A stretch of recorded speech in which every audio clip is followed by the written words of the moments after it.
의 것입니다. 아멘. 오늘 예배를 통해 하나님께서 우리에게 주시는 말씀 누가복음 23장 13절에서 25절까지 말씀입니다. 이 살아계신 하나님 말씀을 최태웅 형제가 낭독할 때 하나님의 음성을 들으시기 바랍니다.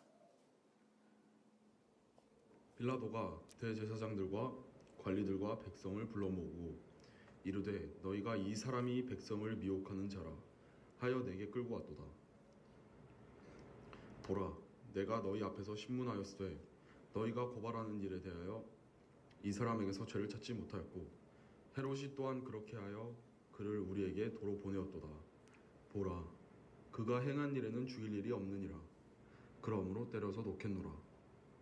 무리가 일제히 소리질러 이르되 이 사람을 없이 하고 바라바를 우리에게 놓아주소서 하니 이 바라바는 성중에서 일어난 밀랑과 살인으로 말미암아 옥에 갇힌 자로라. 빌라도는 예수를 놓고자 하여 다시 그들에게 말하되 그들은 소리질러 이르되 그를 십자가에 못 박게 하소서, 십자가에 못 박게 하소서 하는지라. 빌라도가 세 번째 말하되 이 사람이 무슨 악한 일을 하였느냐? 나는 그에게서 죽일 죄를 찾지 못하였느니 때려서 놓으리라 하니 그들은 큰 소리로 재촉하여 십자가에 못 박기를 구하니 그들의 소리가 이긴지라. 이에 빌라도가 그들이 구하는 대로 하기를 언도하고 그들이 요구하는 자 곧 밀랑과 살인으로 말미암아 옥에 갇힌 자를 놓아주고 예수를 넘겨주어 그들의 뜻대로 하게 하니라. 아멘. 하나님의 말씀입니다. 하나님, 주의 말씀이 우리 안에 살아 움직이게 하소서. 주님을 경험하고 주님의 마음을 경험하고 그러므로 주님처럼 보고 선택하고 발을 내디딜 수 있는 그 은총을 오늘 우리 각자에게 허락하여 주옵소서. 또 우리가 함께 모으는 주 앞에 드리는 이 예물이 이 땅에 사용되는 동안 주님의 마음을 담고 그러므로 주님의 사랑과 위로와 회복이 일어나는 곳에 아름답고 겸손하게 잘 사용되도록 우리 모두 그 자리에 있게 하옵소서. 여기는 우리들 한 명 한 명 각자 삶의 자리가 다 만만치 않지만 그 자리에서 살아내게 하시고 살아낸 그 열매가 하나님 나라의 기쁨이 되는 삶을 살아내도록 우리 모두를 인도해 주십시오. 예수님의 이름으로 기도합니다. 아멘.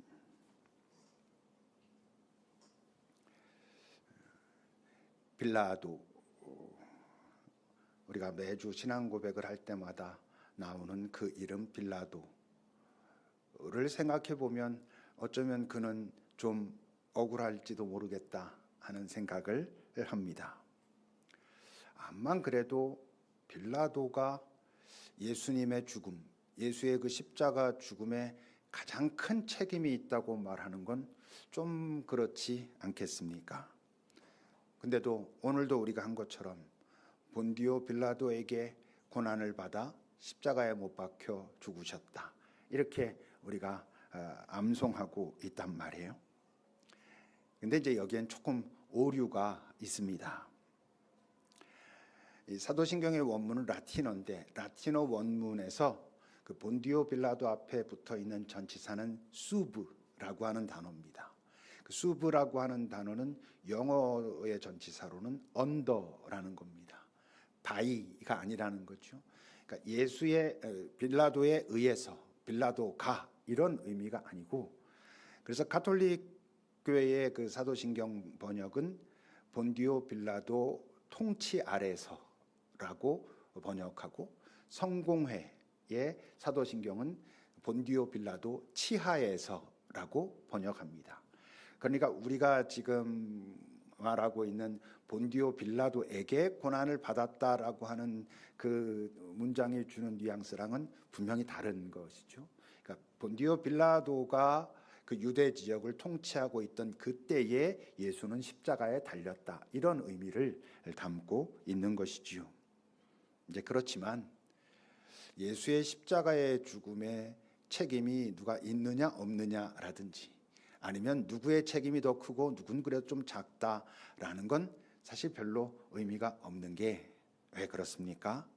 여기는 우리들 모두는 어떻게 인정하는 사람들이에요? 나에게 그 책임이 있다.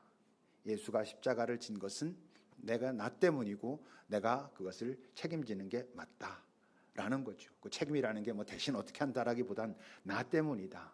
나로 인하여 그가 십자가를 지셨다라는 걸 인정하는 것이니 다른 사람들이 조금 더 뭐 책임이 있다고 해서 우리의 책임이 경감되거나 내가 좀 부담이 적어지거나 이런 건 아니라는 거죠.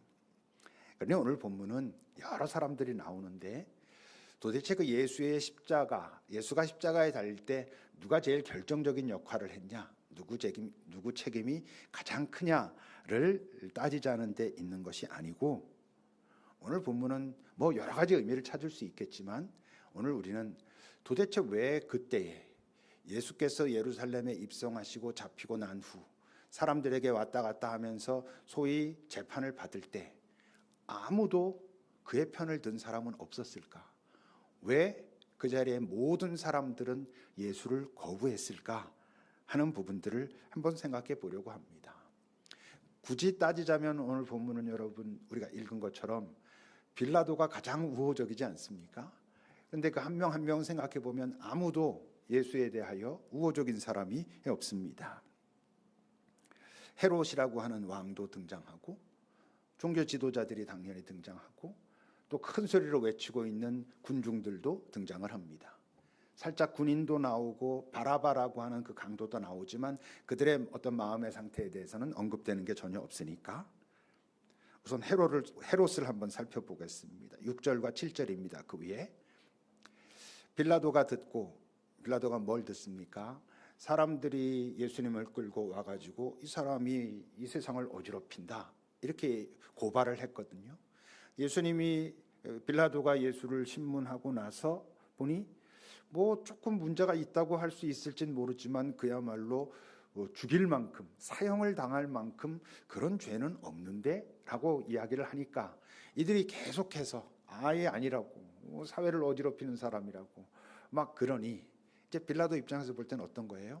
골치가 아픈 거예요. 골치가 아프니까 근데 보니 이 예수가 갈릴리 출신이라는 것을 알게 됐거든요.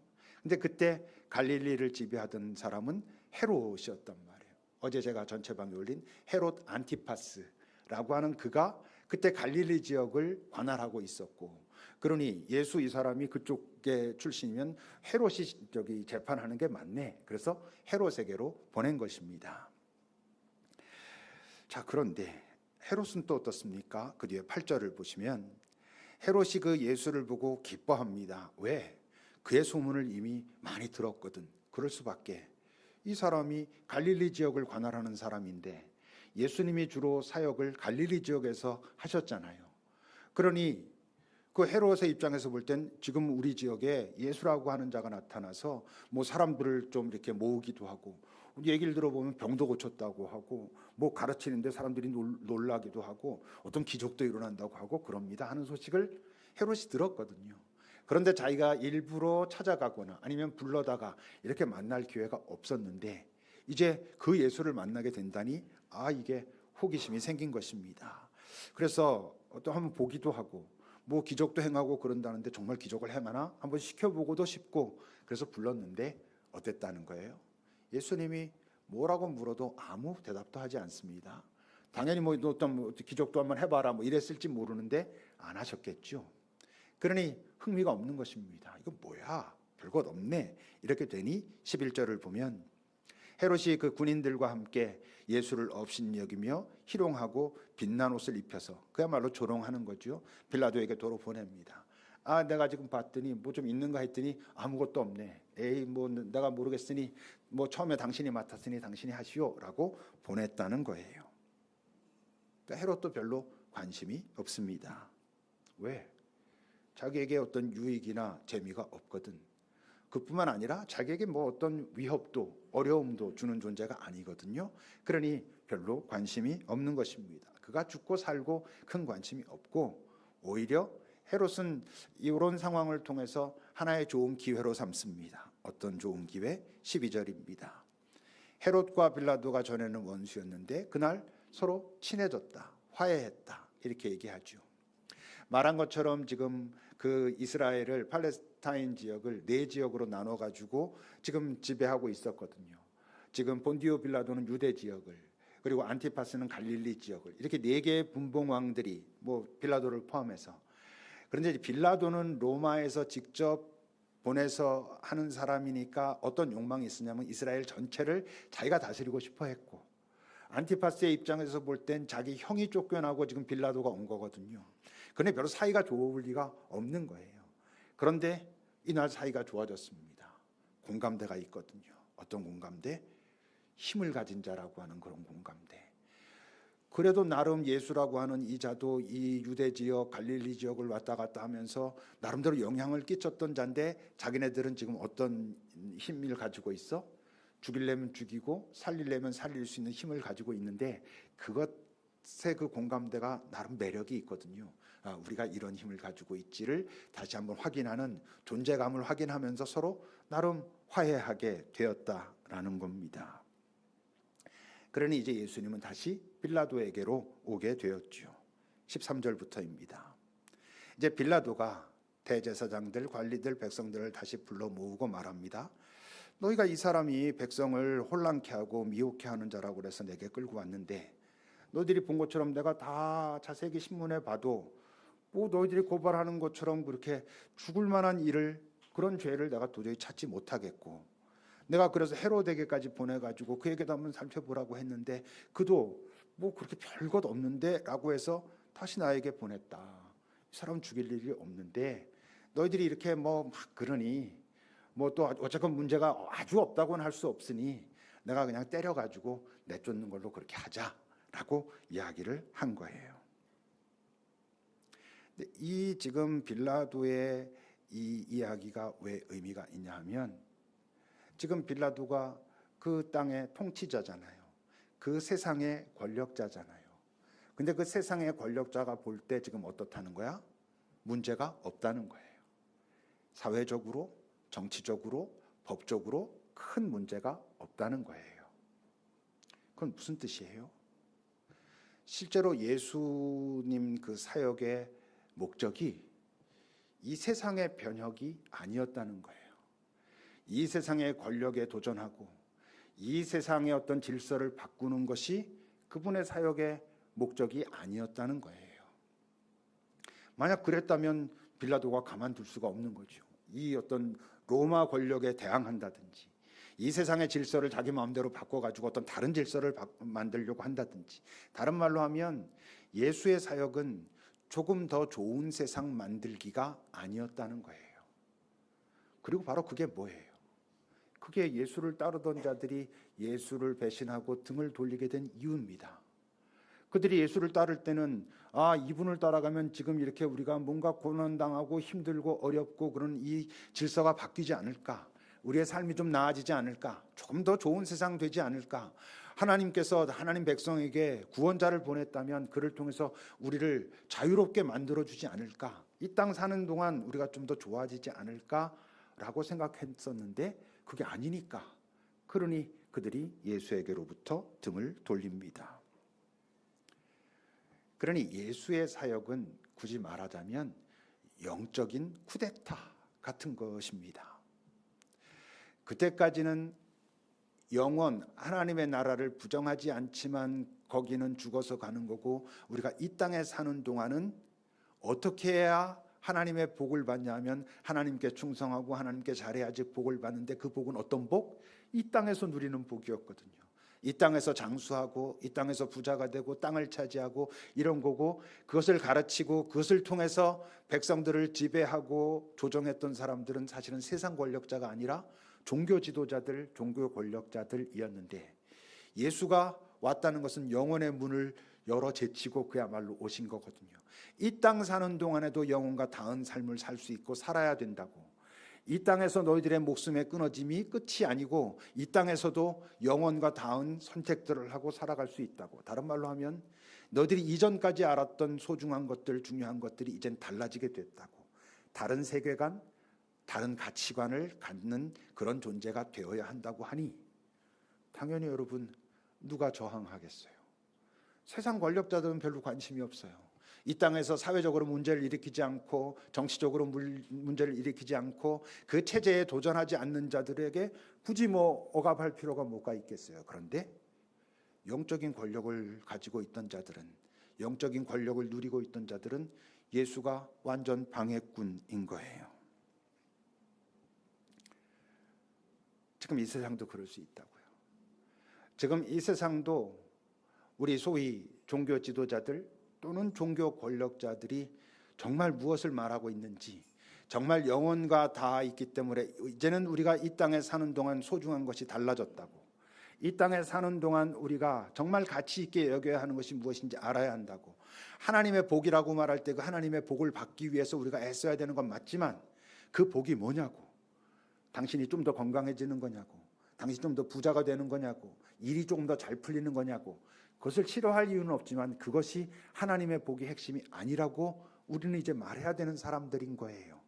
그런데 만약 그렇게 말하고 있지 않다면 예수께서 오셨을 때 그 예수에게 저항했던 종교 권력자들과 크게 다를 것이 없는 거가 되는 것이죠. 예수에게 저항을 해야 되겠는데, 그걸 없애야 되겠는데, 근데 이들이 느끼거든요. 어떤 영적인 능력을 가지고 어떤 영적 권세를 가지고 그를 제압할 수 없다는 걸 이들이 느끼고 있거든요. 그렇다고 해서 자신들이 어떤 세상적인 권력을 가지고 있기 때문에 권력으로 예수를 압제하고 누를 수 없다는 것도 알고 있거든요. 그러니 어떻게 하고 있는 거예요? 오늘 그 23장 처음 1절부터 보면 무리가 다 일어났지만 실제로 저걸 조종하고 이끌어가고 있는 건 누구? 종교 권력자들이 예수를 빌라도에게 끌고 가서 그냥 그 영적으로는 안 되니까 고발합니다. 어떤 측면에서? 이 사람을 보십시오. 백성을 미혹합니다. 가이사에게 세금 바치는 것을 금하고 자기가 왕이라고 합니다. 뭘 말해요? 로마 권력에 도전하는 자입니다.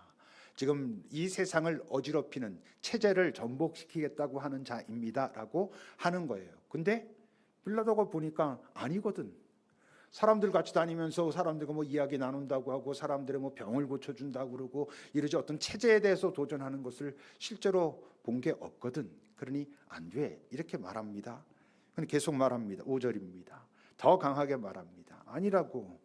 유대에서 가르치고 갈릴리에서부터 여기까지 올 때까지 계속 백성들을 소동하게 하고 혼란케 하고 그랬습니다.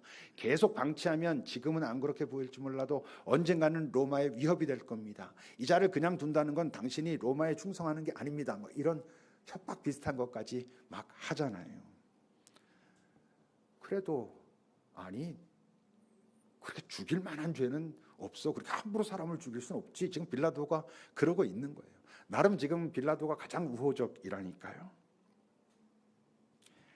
그러니 이제 마지막으로 이렇게 합니다. 17절입니다. 이건 빌라도의 어떤 타협안 같은 거였어요. 아까 17절에는 없음으로 돼 있지만 그 밑에 각주에 보면 다른 사본에는 이런 말씀이 있거든요. 명절을 당하면 한 사람을 놓아줬다. 이건 어떤 얘기예요?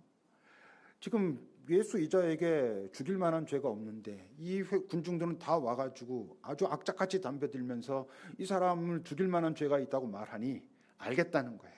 알겠고 그러면 예수 이자도 죽일 만한 죄가 있다 하자. 근데 이 명절 때는 한 명 놔주는데 그래도 이 바라바보단 낫지 않니? 이러는 거예요. 이자는 실제적으로 사람을 죽이고 사회를 정말 어지럽혀서 지금 잡혀와가지고 사형 언도를 받은 사람인데 그래 예수 이자에게 죽일 만한 죄가 있다고 하더라도 너희들 생각할 때 바라바보단 나을 거 아니야. 그러니 죽일 만한 죄 있다 치고 그 대신 이번 명절엔 이 예수 놔주는 걸로 하자. 이렇게 타협을 보자. 그러는 거예요. 근데 지금 어떻게 하는 거예요? 무리가 난리를 칩니다. 아니라고. 이 사람을 죽이라고. 바라바 살인했어도 괜찮다고. 이 사람 놔주고 예수를 죽여야 된다고. 지금 이렇게 말하는 거예요. 다시 말하면 예수만 죽으면 된다는 거예요. 다른 거 뭐 바라바가 나와가지고 세상이 조금 더 뭐 좀 위험해지고 이럴지 모르지만 괜찮다고. 우리가 그거 감수하겠다고. 저 예수를 죽이라고 외치고 있는 거예요. 생각해 보면 빌라도나 헤롯 그들의 태도는 어쨌건 이해가 돼요. 자신들에게 별 위협이 없고 뭐 큰 문제를 막 자신들의 입지가 곤란해지는 문제를 일으키지도 않았고 그러니 뭘 꼭 죽여야 되나 그러기도 하고 때론 그래 죽여 이럴 때도 자신들이 힘이 있으니 뭐 군중들이 회중들이 이렇게까지 그러는데 괜히 아니라 그랬다고 정말 밀란이라도 나고 막 이러면 곤란하니까 내줘. 뭐 이해할 수 있어요. 옳다 그르다를 떠나가지고 아까 말했던 그 종교 권력자라고 하는 자들도 사실 그들은 첨예한 이해관계가 달린 사람들이잖아요. 그들의 입장에서 볼 땐 예수를 인정하게 되면 자신들이 망하는 거고, 자신들이 지금까지 누리고 있던 것들을 그대로 누리려면 예수가 없어져야지만 되는 거거든. 그러니 예수를 죽이겠다고 저렇게 하는 게 이해가 돼. 근데 가장 이해가 안 되는 사람들은 누구? 도대체 이 무리들은 왜 이렇게 악착같이 이게 이러는 걸까? 그 20절부터 여러분 계속 보십시오. 빌라도는 예수를 놓고자 해서 또 말합니다. 근데 그들은 소리 질러서 저 예수를 십자가에 못 박으라고, 바라바 살려주고 저 자를 죽이라고 세 번째 말합니다. 세 번째 말하는 건 뭐예요? 정말 베드로, 나름 빌라도가 진심이었다는 거예요. 이 사람 악한 일 한 거 없는데, 죽일 질 찾지 못했는데 때려서 놓겠다 이러니 다음에 23절은 뭐라 합니까? 더 큰 소리로 재촉해서 십자가에 못 박으라고, 그리고 결국 그들의 소리가 이깁니다. 사실 이들은 손해볼 게 전혀 없거든요. 그리고 뭔가 유익이 되면 유익이 됐지, 뭐 자신들이 가진 것도 없고 뭐 어떤 권력을 가진 것도 아니고 아무것도 아닌데 이렇게까지 악착같이 죽이려고 한다고? 뭐 지도자들이 이들을 회유하고 때론 겁박도 하고, 너희 지금까지 한 건 우리가 다 알아. 지금 여기서 이렇게 하면 너희들 나중에 우리가 하나하나 다 따질 거야. 뭐 이런 게 있을 수 있지요. 근데 그게 전부라고? 정말 그것 때문에 지도자들이, 그 종교 권력자들이 그렇게 말하기 때문에 이들이 이렇게까지 열성적으로 나선다고? 여러분, 지금 이렇게 열성적으로 나서는 사람들은 거의 대부분 예수의 기적도 경험하고 자기 스스로든 그 기적을 입은 사람을 봤든, 아니면 그의 위로도 경험하고 그의 가르침도 듣고 이랬던 사람들이 지금 대부분입니다. 그렇기 때문에 다시 말하면 이들은 그 예수를 찬양하고 경배하고 왕으로 삼겠다고 하고, 그 예수님의 하나님을 높이고 그분을 찬양하고 놀라고 이랬던 사람들이에요. 여러분, 만약 그 예수 경험이 없다면 이렇게까지 열의를 부릴 일이 없는 거예요. 예수께서 저쪽에서 뭔가 일하고 사람들을 가르치고 이럴 때 별로 관심이 없어. 그냥 농사 짓고 소 치고 이랬어. 뭐 저런 자가 있구만. 뭐 이랬어. 나랑 별 관심 없어. 난 그 경험도 없어. 뭐 이랬대더라 하는 얘기만 들었어. 여러분, 근데 뭐 죽어라 하고 거기까지 가가지고 죽이라고 또 막 외치겠어요. 그런 열정이 있다는 건, 그런 열성이 있다는 건 어쨌건 예수 어떤 관계가 있었던 사람이라는 걸 말해요. 근데 뭐가 틀어진 거지 지금. 그러니까 그런 점에서 지금 예수를 죽이라고 외치고 있는 이들이 빌라도, 헤롯은 물론 종교 지도자들보다도 더 아주 밀접한 이해관계가 있었던 사람들이라는 거예요. 사실 종교 지도자들은 예수가 없어져야 되라고 하는 어떤 자신들의 뭔가를 지키겠다라고 하는 거지, 이렇게 절실하게 진심으로 막 미워가지고 죽이라고 뭐 이렇게 이런 건 아니거든요. 그냥 위협이 되는 자를 제거하면 돼라고 하는 어떤 정치적인 것이지. 그럼 도대체 이들은 왜 이렇게까지 이럴까? 유다가 느꼈던 배신감이랑은 조금 색깔이 다르겠지만 이들에게도 배신감이 있는 거죠. 유다는 나름대로 명분을 가지고 있었던 사람입니다.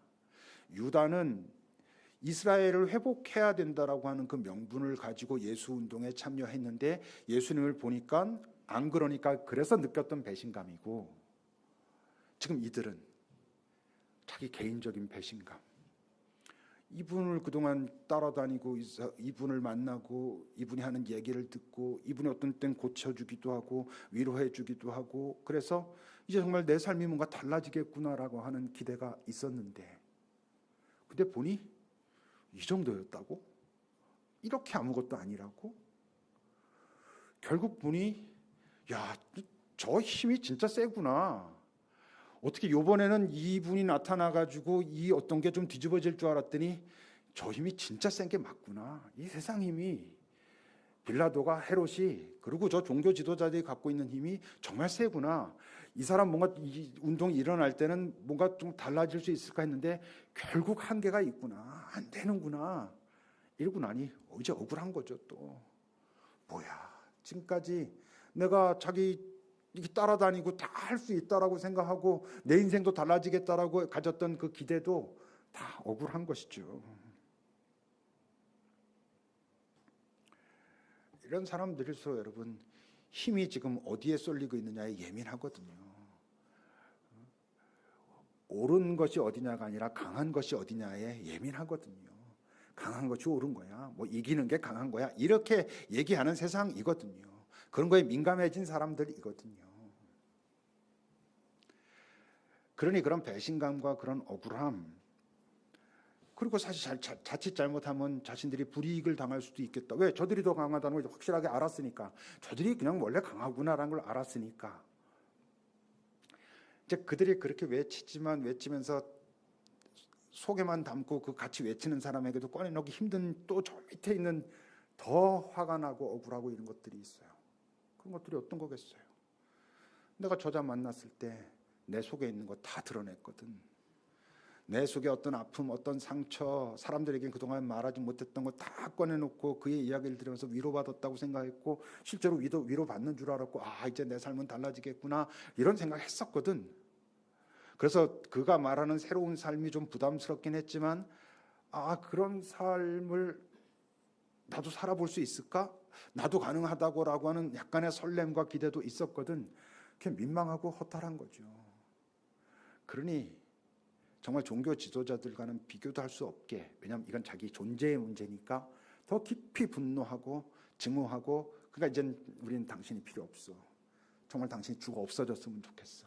너무 억울하고 너무 속았고 우리 이전으로 돌아갈 거야. 차라리 당신을 만나지 않았던 게 더 나을 뻔했어 라고 외치고 있어요. 그야말로 예수에게 깊은 상처를 받는 거죠. 이들은 뭐 종교 지도자들이 뭐 예수에게 상처를 받았겠어요. 그에게 관심이 없었는데. 상처는 관심 있는 자에게 받는 거거든요. 깊이 어떤 뭔가 얽혀 있는 자에게 받는 거거든요. 그러니까 이들은 예수와 얽혀 있었는데 보니 여기까지 오게 해놓고는 이렇게 해놓고 끝이라고, 이제 우리는 어떡하라고 하는 그런 깊은 상처와 억울함과 배신감이 이제 차라리 저자를 죽여야 되겠다라고 하는 데까지 나아가고 있어요. 여러분들은 어떠신지요? 여러분들은 언제 주님을 찬양하십니까? 여러분 언제 그를 필요로 하고 언제 그에게 정말 무엇 때문에 그에게 감사하고 그러시는지요? 여러분들의 하나님을 향한, 주님을 향한 기도와 간구가 그냥 여러분들 자신, 내 삶의 이 땅에서의 무엇에만 국한돼 있다면, 여러분들의 감사가 관철과만 항상 닿아 있다면, 내가 뜻한 말 이렇게 해주셨으니 감사합니다에 머물고 있다면, 여러분들도 그런 존재들은 어느 날 여기 있는 사람들처럼 될 겁니다. 예수에게 깊은 배신감, 그분이 이 정도였다고? 이걸 안 들어주신다고? 이게 나쁜 것도 아닌데 이 절박한 거를 안 들어준다고? 뭐 우리가 예수가 죽었으면 좋겠어 이러게 하겠어요? 또 우린 약간 또 이렇게 좀 안전장치가 있어야 되잖아요. 또 함부로 말하면 좀 찜찜하니까 그렇게까지 못해도 어쨌건 점점 어떻게 될 것 같아요? 그에게 기대하지 않아요. 그에게 의지하지 않아요. 점점 그가 나에게 중요하지 않아. 그냥 이렇게 익숙한 습관적인 이런 종교 활동을 할 수 있을지 모르지만 어떤 정말 그 깊은 관계를 유지하면서 그와 많은 것들을 나누고 이러진 않아. 왜?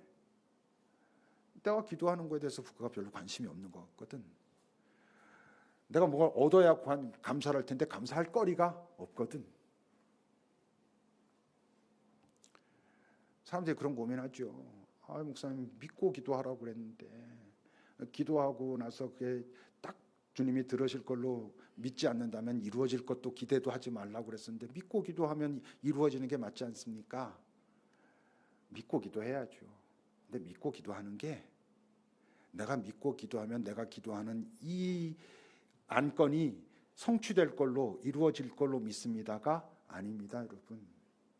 믿고 기도한다는 것은 내가 그분 앞에 나와서 내 안에 있는 무엇을 말하든 그분은 다 듣고 계신다는 믿음인 거예요. 내가 이것을 원하는 것이 나중에 내가 보면 그분이 보시기엔 이건 네 욕심이잖아, 네 탐심이잖아, 네 복수심이잖아, 네가 지금 저 속에서 분노하고 증오해서 그러는 거잖아 라고 할지라도, 그게 내 진짜라고 할지라도 그분이 내가 네 마음이 뭔지 알아 라고 그분이 다 아신다는, 들으신다는 것을 믿는 거예요. 그리고 그분이 다 아시면, 다 듣고 계시면 왜 괜찮아? 내가 이 땅에 사는 동안 그것이 이루어지지 않는 것이 내 존재의 끝이 아니니까. 그분은 영원을 열고 이 땅에 오신 분이고 나를 영원으로 인도하실 분이니까. 이 땅에서 내가 원하는 것이 되지 않았을 때 나는 분명히 힘들고 때론 자존심도 상할 수 있을지도 모르고 어려울지도 모르지만 그것이 내 존재의 끝이 아니라는 것을 그분은 내게 가르쳐주러 오신 분이고 내가 그분을 만나고 있는 거고 그분께 내 마음을 지금 다 아뢰고 있는 것이니까 내가 원하는 이것이 정말 난 이루어졌으면 좋겠지만 그것과 관계없이, 아주 관계가 없지는 우린 못하겠지만 그분이 내 이 마음을 아신다.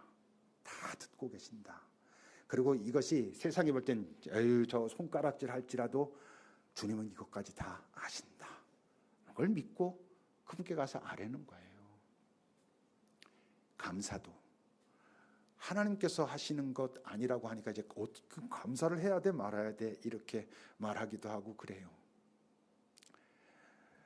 여러분, 이루어졌을 때만 감사한다고요? 이건 계약관계죠. 여러분, 우리가 이 땅을 살면서 말입니다, 내가 원했던 것이 정말 이루어졌어. 정말 내가 원했던 것이 딱 이루어졌을 때 가장 먼저 떠오르고 가장 고마운 사람이 누구예요? 내가 정말 원하는 것을 이룰 수 있도록 나를 도와주고 결정적인 역할을 한 사람이 가장 먼저 떠오르고 그에게 고맙습니까? 아닙니다. 내가 무언가를 정말 이루었을 때 정말 가장 먼저 떠오르고 고마운 사람은 내가 진짜 사랑하는 사람이에요. 진짜 나를 사랑하는 사람이 떠오르는 거예요. 우리 엄마가 배우지도 못했고 가진 것도 없어. 그래서 내가 아르바이트 하면서 돈 벌면서 학교 다니고 공부하고 뭐해서 어떻게 이뤘어. 그랬을 때 나에게 장학금 대준 사람, 내가 그렇게 될 수 있도록 길을 안내해준 사람 고맙죠.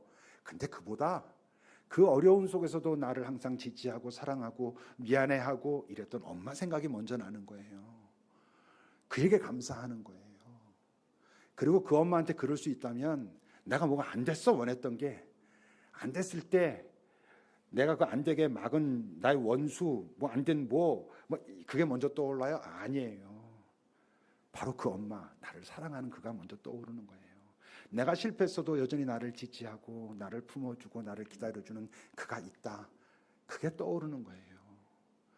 그래서 감사는 이게 이루어져서 감사가 아니라 이게 이루어졌을 때 당신이 떠오른다는 것이 참 당신께 감사합니다라고 말하는 거예요. 이게 이루어지지 않으면 원망하는 게 아니라 이것이 이루어지지 않아서 내가 참 힘들고 어려운데 근데 이때에도 내가 당신이 떠올라서 내가 조금 마음의 위로를 얻을 수 있으니 참 다행입니다. 이럴 수 있다는 게 참 감사합니다라고 하는 거예요. 그러니 여러분, 그 하나님께 우리가 감사한다는 것은 이 땅에서 내가 원하는 것을 손에 쥐었을 때가 아니라 쥐었을 때도 그렇고 쥐지 못했을 때도 그렇고 이때 내가 그분을 떠올릴 수 있다는 것, 그리고 그분을 떠올리면 그분은 영원과 다한 있는 분으로서 나를 이끌어 가실 분이라는 것을 내가 알고 있다는 사실이 다행이고 감사한 거예요. 그분께 감사할 수 있다는 사실이 감사한 거예요. 그분을 떠올리면서 내가 위로받고 새로 힘을 얻을 수 있다는 사실이 실패했지만 감사한 거예요. 그래서 성패를 가지고 감사하는 게 아니에요. 관계 때문에 감사한 거예요. 내가 그분과 여전히 사랑하는 관계로 있을 수 있다는 게 감사한 거예요. 그래야 여러분, 여러분들의 삶에 예수님이 저것밖에 안 된다고라고 언뜻 보일 만한 상황에서도 그분께 등 돌리지 않고 살아갈 수 있는 거예요. 지금 본문에 나오는 모든 자들은 예수가 필요 없어요. 왜? 자기가 원하는 대로 안 되고 있거든. 자기가 원하는 것을 이루어주지 않을 것 같거든. 그래서 그분과 가까웠을수록 더 그분을 저주하고 증오해요. 여러분들도 그렇다면 여러분들은 결국 예수와 관계가 없는 사람이에요. 정말 그와 깊은 사랑의 관계에 있다면 성취되면 좋죠. 안 되면 힘들죠. 근데 그것이 그분과의 관계를 끊지 못해. 왜? 진짜 사랑하거든. 내가 그 사랑 알거든. 여러분들은 예수가 필요하신지요? 필요하다면 왜 필요하신지요? 잠시 우리 기도합시다. 한번 스스로에게 물어보십시오. 나는 언제 예수가 필요하다고 하고 언제 예수가 보기도 싫다고 이젠 더 이상 당신은 필요 없어 라고 내 속에서 외치는지, 정말 어떤 경우에도 내가 그를 떠올릴 수 있다는 그 사실이 그것이 감사한지 다행인지 여러분 한번 잘 살펴보십시오.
하나님, 우리가 주님과 사랑의 관계인가를 확인하는 것이 그분께서 나에게 생명을 주셨고 그 생명을 공유한 그런 관계라는 것이 아닌, 내가 원하는 것이 이루어졌는가 아닌가가 사랑을 확인하는 기준이 되면 우린 표현은 어떠하든 오늘 그 예수를 끝까지 죽이라고 외쳤던, 어쩌면 그의 사랑을 경험한 그 무리들처럼 우리도 될 거라는 것을 기억하게 하소서. 이 땅 사는 동안 이 세상은 결코 우리에게 우호적이지 않고, 이 세상을 우호적으로 만들려면 우리가 세상에 먼저 우호적이 되어야 한다는 것을, 우리가 그렇게 살지 않으려고 주님께 힘과 지혜를 구하고 있다는 것을 기억하고, 이 땅에서 내 뜻대로 다 되는 것이 하나님의 복도 아니요, 그렇다고 이 땅에서 모든 것은 거부하고 사는 것이 하나님의 뜻대로 사는 것이 아님을 잘 기억하면서 깨어 살피고 식별하며 매 순간순간 상황 주님과 함께 걸어가는 우리들이 되게 하소서.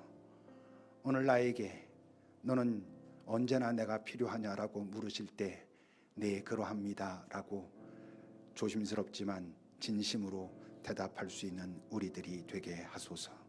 예수님의 이름으로 기도합니다. 아멘. 찬양하시겠습니다.